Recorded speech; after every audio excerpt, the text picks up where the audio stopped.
Good morning, good afternoon, or good evening. My name is Rick White from 180 Biz, and this is my Just One Thing. How many of you are feeling stressed about work this week versus excited? Which are you? Are you feeling stressed about this week, or are you feeling excited about this week? That is super, super a great question to ask. So, real quick, which are you? So let's think this through. What's the difference between being stressed and excited? Right? Burned out or excited. That is super, super important. But I want to talk to you. I ran across a quote, and it's a Simon Sinek quote. And it said, when you're working for something you don't care about, it's called stress. Working hard for something you love is called passion. And I really I really believe that my brain is like a rock. What do they call that? When you shine up a rock, right? Tumbler.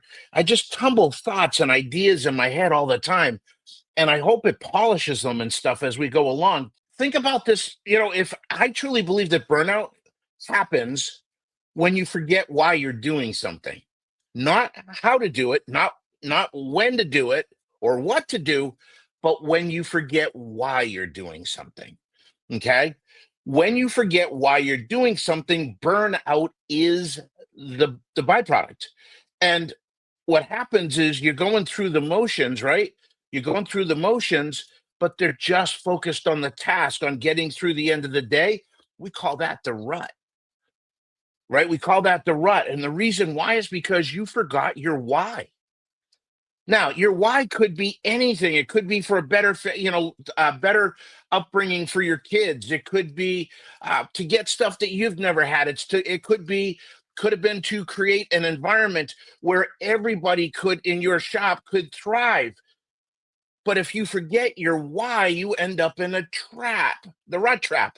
And you end up in the rut trap because you're going through the motions without purpose, right? I want you to understand that the less connected you are to your why, the more stressed and burnt out you're going to be. Why is that? Because you're focused on the situation, you're focused on the tasks instead of focused on where you're going or why you're doing it or who you're doing it for. Because then it changes things. It keeps that burning inside, that hunger inside. When you remember who, why, or why you're doing this, right? And the difference is when you're remembering your why, even with a slow car count, even when you remember your why, like I'm here to make a difference, I'm here to create a great environment. Now it's just like, let's get this done. Let's go, let's rock. And you start to work on it. You know why you get stressed out when you can't remember your why? It's because your fears creep in, right? Your fears creep in and they start to create a different destination for you. Cars count goes down, you think, oh my God, I'm going out of business. That's a different destination. And it's because you're not remembering your why. See, signs that you're in a rut every single day feels the same, right? That's a sign you're in a rut. How about the work drains you? You go to work, you get up in the morning, you don't want to get out of bed. And when you get home, oh my gosh, you just feel like you're just completely drained, that you're just surviving, right?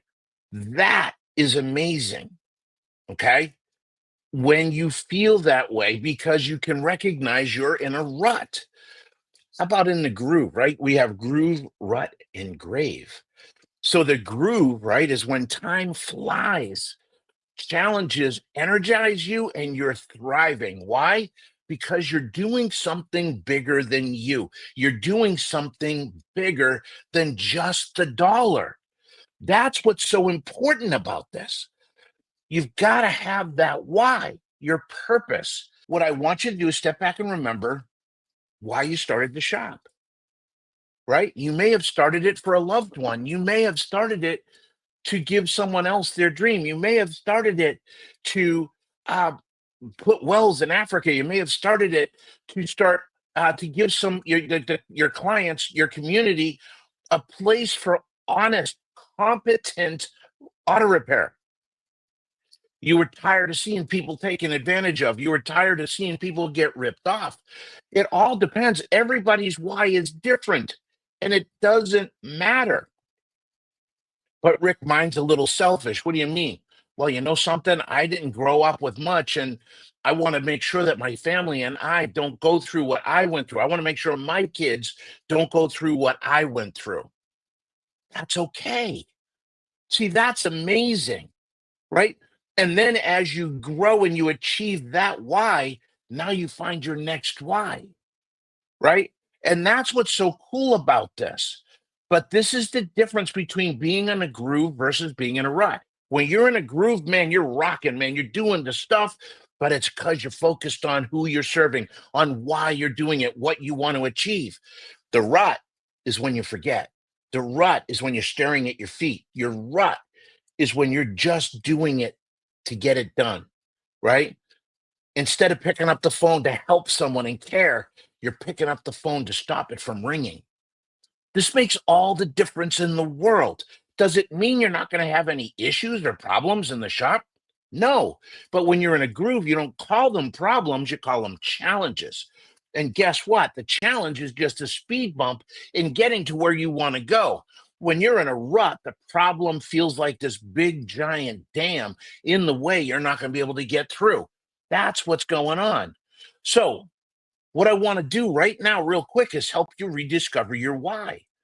I want you to just think about what drew you into this industry to begin with, beyond just making money. What drew you into starting your own shop beyond just making money? Okay. Think about it. Was it the satisfaction of solving stuff that nobody else could? Was it helping, your community and that was stranded, mastering complex problems? Whatever it is, the simple exercise is here's your just one thing for this week, the one thing shift. What made you choose this business in the first place? And maybe some of you feel like, well, I didn't get a chance. But here's the thing I want you to do. I want you to restructure your day around your core passion. Okay. I want you to step back. If it's family, I want you to build it around family. Don't lie to yourself and say, I'm working for my family and never see them because you're killing one to feed the other. You've got to get it so that you're working around your core passion. How about during the summer, your family comes over and you have lunch together, or you find a little spot outside and you sit on a picnic table and you have lunch with your family? How about getting out a little earlier and getting it so that you're not going in and staying all hours of the night? You got to get away from rut inducing tasks to groove creating activities, right? One, you're focused on what you're doing. Two, you're focused on why you're doing it. Okay. This is really, really cool. So, what I would like you to do is get back in touch with what got you excited in the first place. Who did you want to serve? What difference did you want to make? What did you want to achieve? Remember those things. Fall in love with your passion again, and you will see some amazing things happening. That is my just one thing for this week. Thank you guys for being here. I appreciate you. If you want to remember July 10th, 7 p.m., we're doing our Shop Owners Roundtable. We also have our Pocket Business Genius webinar series. Did a really great one going from chaos to freedom and prosperity this past week. If you missed it, please, the recording will be up shortly. If you haven't seen it yet, I'd love to have you see that. That's Pocket Business Genius is our webinar series. Would love to have you in there. Everybody, thank you so much for being here. God bless. Have fun and go make some money this week. We'll talk to y'all next week. Take care. Bye-bye.